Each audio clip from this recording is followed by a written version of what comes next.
Let's say you drive a new 2022 plus VB generation Subaru WRX. Well, in today's video, I'm going to walk you through everything you need to know about voiding your warranty, what parts that are available in the market now are going to affect or potentially affect your warranty. We're going to call it voiding the warranty, but it's really what would cause a warranty denial claim. That is the actual term for voiding your warranty. And I'm going to go through everything that's available, everything you can and cannot do, but I'm mostly going to focus on the things that are out there that everyone seems to be doing to their cars or might be considering doing to their Subarus that will actually affect the warranty and might leave you high and dry if something ends up going wrong with your car. Whether it's your fault or not, you never know what happens with the first generations and the first years of new generations of cars. So let's get into it. And if you're not already subscribed to the channel and you want to see and learn more about Subarus, so this is what we do on this channel. So please consider subscribing. Let's get straight into it. Okay, so you own, are considering, or have a 2022 or 2023 WRX on order, and you want to be like most people out there and not leave it stock, which is 100% what you should be doing. Like, with that, no doubt, you should be modifying your WRX. But there are some nuances around modifying WRXs, like modifying any cars.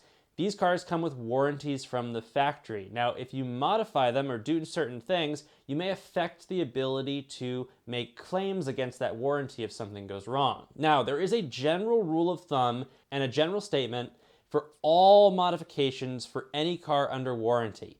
If you replace an OEM part with an aftermarket part, that part or the system that part is tied to, if it is tied to a system, will no longer be covered by your warranty. So let's say you put on an aftermarket hood. Obviously, if your aftermarket hood fails or like the latching mechanism fails, they're not going to cover a fix because you've got an aftermarket hood on it. That might sound like a dumb example, but let's take it one step further. Let's say you're running aftermarket taillights, and let's say one of your pin connectors for your taillights, something happens to it and it no longer works. If you go into a dealer with your aftermarket taillights on it, they may not fix or even diagnose the electrical issue under warranty because you have modified that area of the vehicle. Now, where it gets complicated is when you're dealing with larger systems like your engine, your air side, your fuel side, or the overall performance of your car. Now, there is some lenience, and every car company looks at it differently. Some are getting more strict, where if you do anything to change the performance of your car, you could therefore have a warranty denial claim. Subaru has been pretty good about being clear about what does work and what doesn't work, and what truly does affect performance and what doesn't. But let's get specific down to the VB WRX. What are products on the market right now that will affect your warranty if something goes wrong? The first and foremost and the easy one here, and I'm going to say this is the easy one because not that many companies are producing them, but a downpipe, J-pipe, anything before your catalytic converter, if you were putting it on your new WRX, that is going to affect the entire engine system warranty for your car. So if you experience any issues with your engine and you have that downpipe on or evidence of a tune that supported that downpipe, you're in trouble. You could experience a warranty denial claim. The next and easy one, second to that, is going to be any aftermarket tuning device or history of any aftermarket tuning. The Cobb Accessport would be the first culprit on our list. We still don't know exactly what Subaru has done with tune identification or tune tracking, meaning tracking whether or not ECUs have been tampered with or reflashed. As we've seen with other car manufacturers and brands, we can expect that it will be either similar to the VA WRX or slightly better in the way they track and identify whether cars have been tuned. So just know that if you are using a Cobb Accessport, it does reflash your ECU, and likely that will be identifiable to Subaru, but at the very least, they will know that you're not changing your battery in the short term, and that the keystrokes could be an identifier of the fact that potentially you have tuned your vehicle. Next on our list is the JB4 Tuner. It is right now just the beta version, but it looks like it will be the full version shortly. Now, they are new to the Subaru side of the world, but they are not new to the world of tuning. They are now breaching into the JDM and Subaru WRX platform. Now, they just have a beta version released, and it is what is called a piggyback tuner, which means it literally it double taps all your sensors, like your MAF, your boost, your wastegate. It intercepts the signals, and then it's like a pass-through, and the tuner actually sits in your engine bay. The problem here is it still plugs into your OBD2, and it's still interacting with your ECU. I don't think that you're technically flashing your ECU because the way the signal comes, it's actually in line with the ECU, so it's actually changing the values your ECU is reading versus changing the way your ECU interprets values. So theoretically, one might be able to say that it's untrackable and that you may be able to uninstall it and still take your vehicle in if something does go wrong.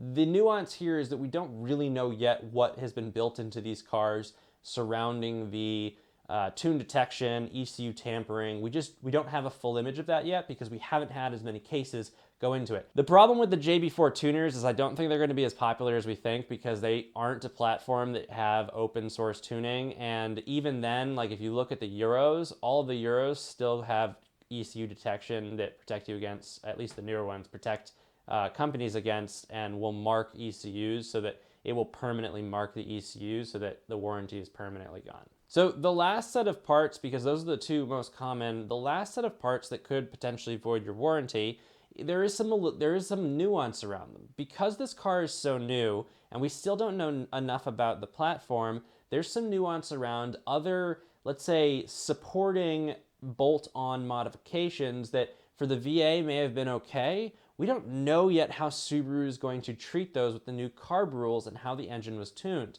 Subaru's previous statements about intercoolers and things like that could be supported because they're not changing the performance of the car. One, we still don't know the WRX well enough yet. We just haven't done enough testing in the aftermarket, but we also don't know the levels of factors of safety that Subaru is running on their engines and whether they're going to support the same kind of vision in the way they look at things. It's not some written rule anywhere. It's just whether they pursue or award warranty work, whether or not you have certain things. If you upgrade your top mount intercooler on a VA WRX, you might still get some warranty work done. We don't know if that's going to be the case yet for the VB WRX. Now you could think that it's some precedent from the VA to VB, but underwritten in the warranty, changing the intercooler is enough for a warranty denial claim. I had never heard of Subaru, and I don't think there's any evidence of Subaru denying warranties because of that for the VA, but we just don't know what's going to happen. That goes for intakes and basically everything, bypass valves, all those supporting bolt-ons that people were throwing on their cars that didn't necessarily require a tune that could